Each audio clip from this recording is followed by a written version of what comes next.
Greetings and welcome to week 3, lecture 2. Now, having explored some of the ways in which we wrongly attribute to the other characteristics, assumptions, attributes shaped more by our limitations or the limitations we've had imposed on us by others, our experience, by what people have said, we now want to look at the movement toward neighboring and to take this journey. I'm sure that there's other metaphors that can be used, but there's 3 images that I personally want to explore as we make this move together. And the 3 images are walls, boundary markers, and erased lines. Now, I understand that the idea of walls is a politically loaded concept at this point, and it's one that's being used by political platforms as a concept devised to treat the other with suspicion and as threat, and I say that primarily, and to define the us and them space in very concrete ways. And as nuanced as this argument is in terms of legitimate and illegitimate immigration and how we perceive danger and the threats that we're exposed to, it's important that we understand that walls are an ancient way of erecting barriers and defining space by limiting exposure to the other. Now, when you look at Israel's story, the walls around the city of Jerusalem became a metaphor between the people of Israel, their religious practices, and their purity, and the surrounding neighbors. That throughout the story of scriptures, as we talked about in lecture 1 of this week, were defined in terms of sort of those negative origin stories that we shared a little bit about. It's the wall that keeps some in and others out. When the walls are destroyed by the Babylonians, it will be the walls that Nehemiah seeks to rebuild. There's hope of survival rooted in our understanding of walls. Without walls, we are desperately vulnerable. There's this powerful speech given by Colonel Jessup in the movie A Few Good Men that I think talks about the nature of how we understand walls and why we believe or just have bought into the ways that walls function in our lives. Listen to the speech itself. Now, this is Colonel Jessup, this colonel who is on trial by this lawyer, this military lawyer, and this is Jessup's response to the questioning of this lawyer. He says, "Son, we live in a world that has walls. And those walls have to be guarded by men with guns. Who's going to do it? You, Lieutenant Weinberg? I have a greater responsibility than you can possibly fathom. You weep for Santiago, and you curse the Marines. You have that luxury. You have the luxury of not knowing what I know, that Santiago's death, while tragic, probably saved lives. And my existence, while grotesque and incomprehensible to you, saves lives. You don't want the truth because deep down in places you don't talk about at parties, you want me on that wall. You need me on that wall. We use words like honor, code, and loyalty. We use these words as the backbone of a life spent defending something. You use them as a punchline. I've neither the time nor the inclination to explain myself to a man who rises and sleeps under the blanket of the very freedom that I provide, and then questions the manner in which I provide it. I would rather you just say thank you and went on your way. Otherwise, I suggest you pick up a weapon and stand post. Either way, I don't give a darn what you think you are entitled to." There's this bold declaration made here that the world that we live in is a world of walls, a world of threat, one of potential violence, of defense.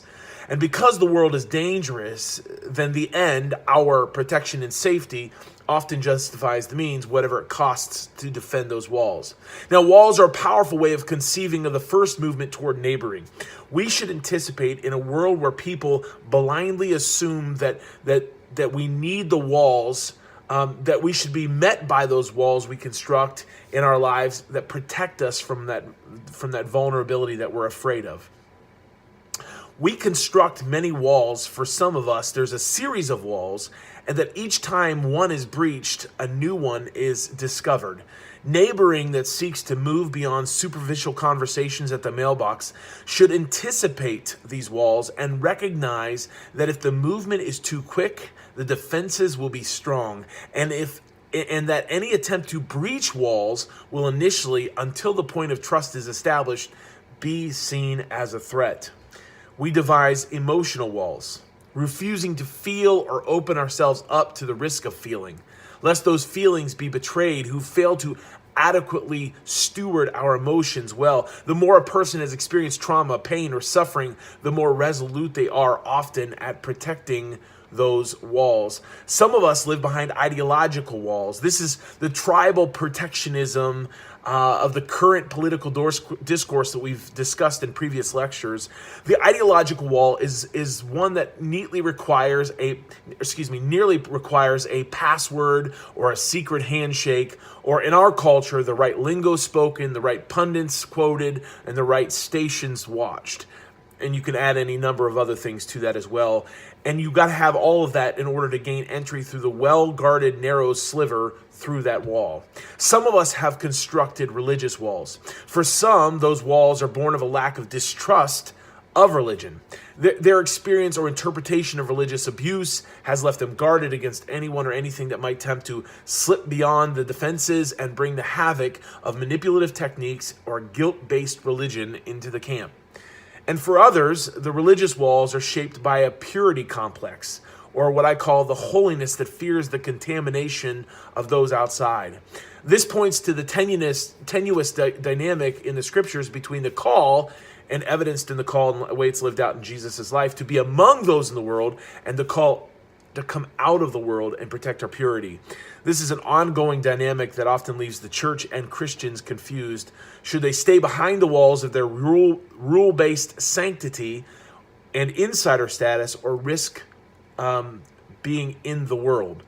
Overcoming the walls we erect can feel like a tough issue that requires more time than many of us are prepared to give. But only once someone recognizes that we come unarmed, live as those who seek peace and not hostility, is it possible to navigate those walls. Perhaps one of the most important things we ought to be reminded of, in fact, is essential for the Christian, is the one that we're going to pick up moving through lecture 3 next week, is living in light of Jesus, who, according to Paul in Ephesians 2, it said of this: "For he himself is our peace, who's made the two groups one, and has destroyed the barrier, the dividing wall of hostility. By setting aside in his flesh the law and its commands and regulations, his purpose was to create in himself one new humanity out of the two, thus making peace, and in one body to reconcile both of them to God through the cross, by which he put to death their hostility. He came and preached peace to you who are far away, and peace to those who are near, for through him we both have access to the Father by one Spirit." Now, the second move in neighboring, if you're blessed enough to move beyond the walls, is to encounter the boundary markers. Someone might let you into the front door, but they're apt to keep you in the foyer of their lives. Maybe your coat's still on and you're standing, talking, having those awkward conversations. Now, this is all metaphorical, of course, but it doesn't have to be. I guess it could be in reality as well. Boundary markers are less imposing than walls, but they still are ways of preserving that us and them space that keeps us divided, even if it's in a less rigid way. The Gentile-Jewish integration of the church in the early years is evidence of those boundary markers. In fact, we might even look at Acts 15, the Council of Jerusalem, as a way of tearing down walls but leaving boundary markers in place. Boundary markers are often the limitations of how much of an investment will be made, how much trust will be extended, how much sustained suspicion will be maintained. It may be the consistent reminder in a conversation that we are different, or you're not one of us. Having lived in a southern town as a northern boy and in a blue-collar town in the Midwest with deeply entrenched insecurity issues, I've encountered the "you're not one of us" often. We'll roll with you in the foyer, but the living room is off limits. I was able to navigate beyond the boundary markers in the southern town more easily than in the blue-collar town of the Midwest, where I'm currently located. The suspicions are maintained with greater zeal where I'm currently at. Again, patience is the key. One cannot take ground. Instead, one has to be received. That's the nature of navigating this call into neighborliness. And another move in neighboring is perhaps you've moved through the walls, navigated the boundary markers, and moved toward the erasing of lines. This will inevitably move us into lecture 3, but this is the intimate space where much that has been used to divide us is abandoned for the sake of risky proximity. Identifying the lines that will continue to draw and erase them, letting people know that we are with them and they with us, that we are in this together. I believe that our baptism makes this possible in Jesus, and I love the way in which Paul talks about this in Galatians 3:26. So in Christ Jesus, you're all children of God through faith. For all of you who were once baptized in Christ have clothed yourselves with Christ. There's neither Jew nor Gentile, neither slave nor free, nor the male nor female, for you are all one in Christ Jesus. If you belong to Christ, then you are Abraham's seed and heirs according to that promise.